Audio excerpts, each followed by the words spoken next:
Another daily cinephile vlog here, and I don't know if you're like me, but have a lot of notepads. But I try to give every one of the notepads a reason for existing. I have one for a journal. I have one for general ideas and projects and writing them out. And if I need more space, if I'm taking notes for a TV series. And I have a notepad specifically for ideas on the go. So it's a little notepad just in case something comes to my mind. I write it down. But this kind of goes back to the whole other video I had done before, where it's like you gotta take in other ideas that might be better to utilize than the method that you're going about. Be open to them, which is like, yes, I could just use my phone's notepad. My only issue with that is just it seems like the notepad ideas on the phone get lost a lot quicker than the ones that are actually physically written down and are on me. And I open up a lot and I actually see the pages when I try to find my next spot. Whereas a notepad, you go back, it just ends up being a title and you lose it. So, but maybe in the future, I could try to better utilize the phone just for taking quick notes.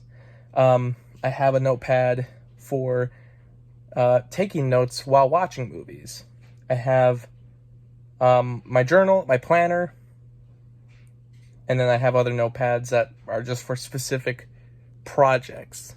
So today, I got some new stuff. And one of the things I got was this, and this was to have a new notepad for writing down notes while watching movies. I got a bigger one this time. I had a smaller one, but it was just too small. And then you run out of room on each page, and it kind of becomes difficult. The reason I got a smaller one was just in case I was in the theater and I was taking notes, but honestly, that kind of rarely happens at this point, especially when I go to the theater, I mean. But if I'm at home, I actually do write it down, but then it just feels like a nuisance to even have such a small notepad. I guess I'm at the point that if I actually were to do notes in theaters, I guess I could just bring the big one, and who's going to judge me? But this thing is nice because this one actually makes it where you can rip the pages out, and there's no lines on the pages, which I'm not a big fan of having lines on the pages anyway. I do write like in a normal format, but sometimes depending on the situation, my writing might be bigger or might be smaller, and I also just do some doodling sometimes, so I like to have the freedom of the page. I'm not a big fan of having the lines on the back for something like taking notes. And then I got this little one here. They had some other ones that were like looser, made of leather, the kind that I guess a wilderness man would be using to do sketches of animals in the forest.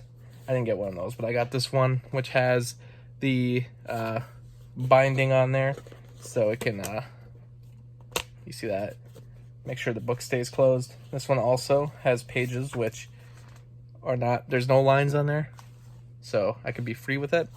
And this one's actually going to be used for a specific project, not my little black book. We're not going to be doing like the All the King's Men type of thing where I'm taking notes on all the people I interact with so we could have some dirt on them just in case. No, it's not that. But it is a little black book for taking notes for a very specific project. So this isn't for coming up with ideas. This isn't for projects that are already happening or for taking notes on movies or anything like that. This is actually just for a very specific project, which I'm not going to announce. I'm not going to say anything about. Just because, it's best not to throw that out yet. But there are going to be notes going in here soon. Some of those ideas for a very focused project.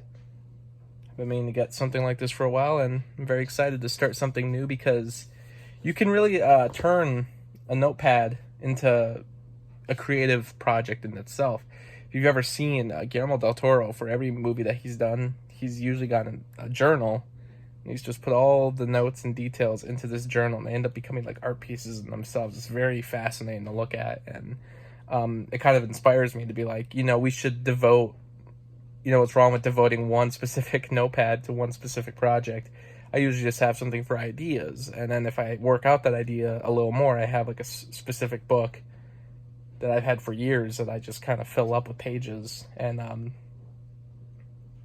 just to add some general thoughts, and then I start working on the project beyond that, and then before you know it, it's on the computer and everything. So having Notepad ends up not being a big deal, but for something that's going to be a little more focused and going to take a little longer, this will be good.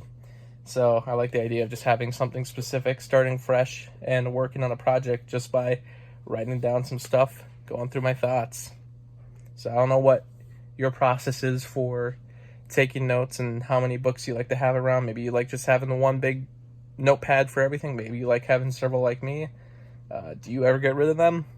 What do you really do with them? Let me know your thoughts. Thanks for watching.